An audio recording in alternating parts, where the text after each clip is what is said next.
Beberapa pertanyaan dari teman-teman metalurgi tentang Idination tahun lalu. Yang pertama, kalian dapat sertifikat nggak sih masuk 8 besar? Jadi alhamdulillah kami kemarin dapat sertifikat setelah memasuki babak 8 besar, yaitu sebagai semi-finalis. Kemudian, kalau tidak salah output perlombaan ini termasuk prototype. Apakah pembuatan prototype tersebut akan dibiayai? Jadi dari pihak penyelenggara nanti akan memberikan pendanaan untuk pembuatan prototipe sesuai yang diajukan oleh para peserta.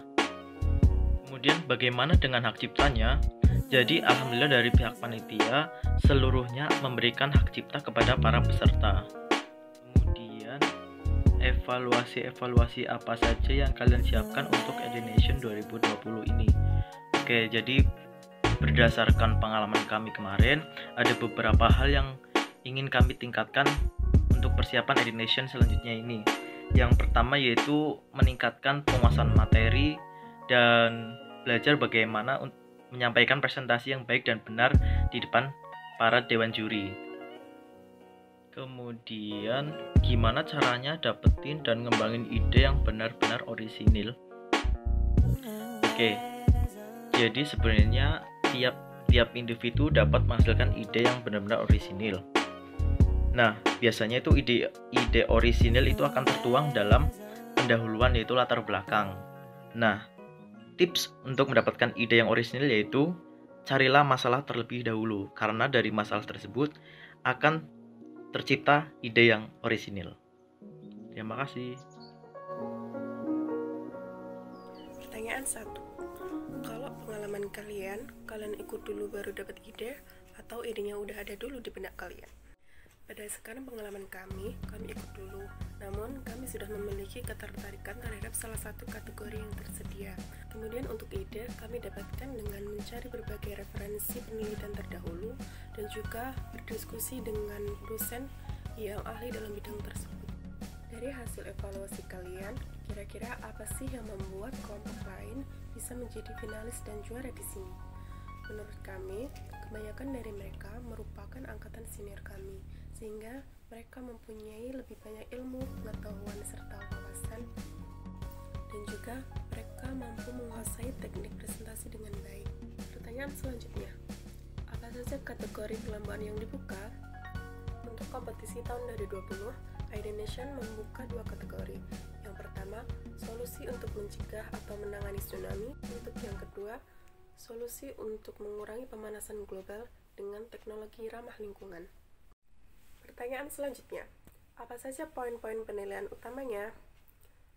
Merujuk pada kompetisi yang kami ikuti tahun lalu, poin-poin utama penilaian dalam perlombaan ini adalah yang pertama proposal dengan poin total 60%. Yang kedua adalah presentasi dengan poin total sebesar 20%. Dan kemudian ada teamwork dengan penilaian 10%. Dan terakhir ada kemampuan berargumen dalam berdiskusi dengan poin total 10%.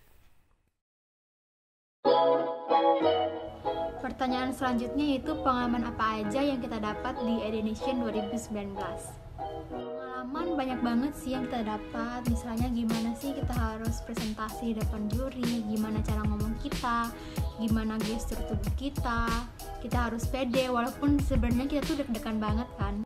Kita jadi tahu gimana sih ikut lomba penelitian tuh, kita nyari-nyari lab buat nguji sampel, terus setiap hari kita siram tuh tanaman kita biar kita tahu berhasil nggak sih penelitian kita nih. Terus ngeliat teman-teman dari kampus lain, dari universitas lain ngumpul dengan berbagai macam ide di satu ruangan, menurut aku tuh wow banget sih, prototipe mereka tuh keren-keren sumpah. Dapat teman-teman baru dari universitas lain, walaupun sebenarnya kita berkompetisi dalam lomba itu, tapi di luar lomba kita temenan, pulang ke hotel bareng, naik bus, terus saling follow-followan di Instagram. Banyak banget ya pengalamannya, jadi kalian ikut aja Idination 2020 biar kalian juga bisa ngerasain gimana sih pengalaman ikut Idination 2020 ini. Oke, kita lanjut ke pertanyaan selanjutnya. Pertanyaan selanjutnya yaitu bagaimana timeline perlombaannya, sama apakah saat registrasi kita harus sekaligus upload hasil penelitiannya. Contohnya yang pertama yaitu registrasi online di web Edination. Terus kita bakal submit proposal. Terus selanjutnya yaitu pengumuman semifinalis siapa aja yang lolos. Terus selanjutnya yaitu pembuatan prototype. Terus presentasi semifinalis, lalu penilaian dari investment committee, lalu selanjutnya yaitu pengumuman finalis, dan terakhir final yang bakal diumumin juaranya siapa aja. Terus apakah saat registrasi harus sekaligus upload hasil penelitiannya? Menurut aku hasil penelitian yang bakal disubmit di awal registrasi itu yaitu hasil penelitian yang kalian bayangkan saat kalian mengajukan ide tersebut. Nah, namanya aja ide inovasi kan ya. Nah, ntar kalau udah diterima jadi semifinalis, baru tuh kalian merealisasikan ide kalian dalam bentuk prototype yang nantinya bakal dipresentasiin. Nah, untuk mekanisme dan persyaratannya, kalian bisa langsung lihat di web Edination, terus klik kompetisi tahunan. Di sana udah dijelasin secara detail tentang mekanisme dan persyaratannya. Good luck!